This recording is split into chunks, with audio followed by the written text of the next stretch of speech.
Assalamualaikum warahmatullahi wabarakatuh. Apa kabar sobat viewer? Bertemu lagi dengan saya di channel YouTube Sudi Prayitno.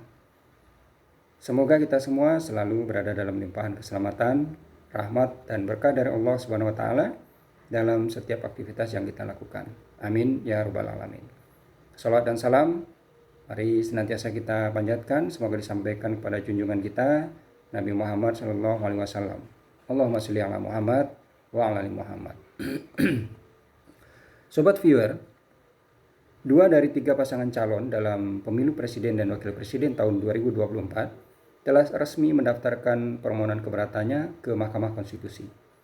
Pasangan calon nomor urut 1, Anies Mohaimin, mendaftarkan permohonannya pada hari Kamis tanggal 21 Maret 2024 dan telah terregistrasi dengan nomor 1/PHPU.Pres strip 22 Romawi _2024. Sedangkan pasangan calon nomor urut 3, Ganjar Mahfud, mendaftarkan permohonannya pada hari Sabtu tanggal 23 Maret 2024 dengan registrasi nomor 2/PHPU.Pres strip 22 Romawi 2024. Kemudian, pada hari Rabu tanggal 27 Maret 2024 lalu, persidangan 2 permohonan keberatan atas hasil pemilu presiden dan wakil presiden tahun 2024 tersebut telah mulai diperiksa dan sidangkan di Mahkamah Konstitusi.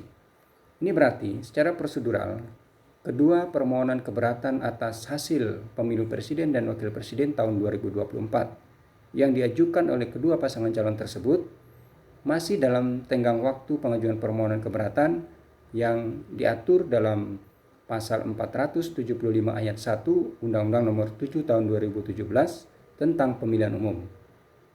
Dan dalam Pasal 74 ayat 3 Undang-Undang Nomor 24 Tahun 2003 tentang Mahkamah Konstitusi yang telah diubah beberapa kali, terakhir dengan Undang-Undang Nomor 7 Tahun 2020, yaitu paling lama 3 hari setelah penetapan hasil perolehan suara pemilu presiden dan wakil presiden tahun 2024 oleh Komisi Pemilihan Umum yang dilakukan pada tanggal 20 Maret 2024 lalu.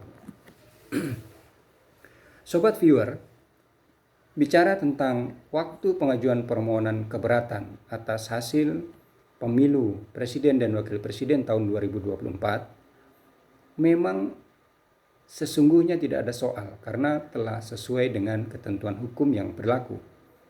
Tapi jangka waktu penyelesaian permohonan yang akan dilakukan oleh Mahkamah Konstitusi lah yang disadari atau tidak sebenarnya tersembunyi persoalan besar. Mengapa? Dalam memeriksa dan mengadili permohonan keberatan atas hasil pemilu presiden dan wakil presiden, Mahkamah Konstitusi terikat oleh ketentuan yang membatasi jangka waktu penyelesaian perkara, yaitu paling lama 14 hari sejak diterimanya permohonan keberatan. Maka Mahkamah Konstitusi harus menjatuhkan putusannya. Persoalannya adalah pengaturan waktu paling lama 14 hari bagi Mahkamah Konstitusi untuk menjatuhkan putusan yang diatur dalam undang-undang ternyata memiliki 2 versi. Versi yang pertama, Pasal 78 Undang-Undang Nomor 24 Tahun 2003 tentang Mahkamah Konstitusi memaknai waktu 14 hari sebagai 14 hari kerja. Sedangkan versi yang kedua, Pasal 475 ayat 3 Undang-Undang Nomor 7 Tahun 2017 tentang Pemilihan Umum memaknai 14 hari sebagai 14 hari kalender. Nah, antara 14 hari kerja dan 14 hari kalender jelas berbeda rentang waktunya. Karena hari kerja berarti hari Senin sampai Jumat, kecuali hari libur yang secara resmi ditetapkan oleh pemerintah, sedangkan hari kalender berarti hari Senin sampai Minggu. Dengan lain perkataan, 14 hari kalender lebih lama rentang waktunya dibandingkan dengan 14 hari kerja. Lalu, ketentuan manakah yang seharusnya dipedomani oleh Mahkamah Konstitusi dalam memeriksa dan mengadili perkara yang saat ini sedang bergulir di Mahkamah Konstitusi?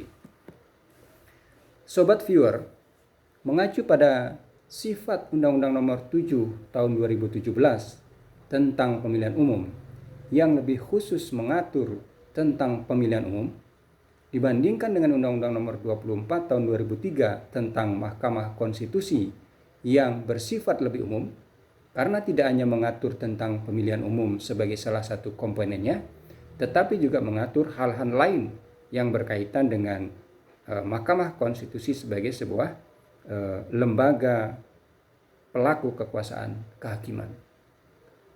Dan keberadaan Undang-Undang Nomor 7 Tahun 2017 tentang pemilihan umum yang lebih baru dibandingkan Undang-Undang Nomor 24 Tahun 2003 tentang Mahkamah Konstitusi yang lebih dahulu diberlakukan, maka sesuai dengan asas lex specialis derogat legi generalis dan asas lex posterior derogat legi priori, semestinya Mahkamah Konstitusi menjatuhkan putusan permohonan keberatan hasil pemilu presiden dan wakil presiden tahun 2024 dalam waktu 14 hari kalender. Hal ini sesuai dengan yang diatur di dalam Undang-Undang Nomor 7 Tahun 2017 tentang pemilihan umum.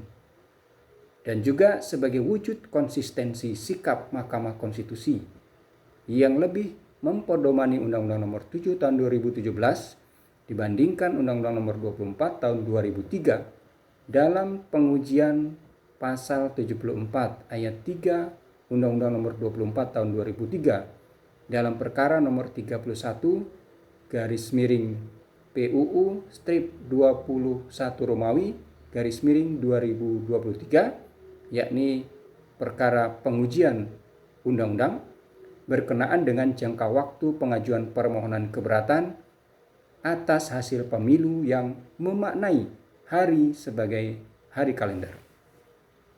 Nah, apakah Mahkamah Konstitusi akan menjaga konsistensi sikapnya dalam menjatuhkan putusan atas perkara perselisihan hasil pemilu presiden dan wakil presiden tahun 2024 ini?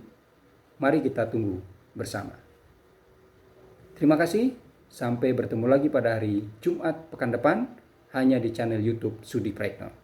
Wassalamualaikum warahmatullahi wabarakatuh.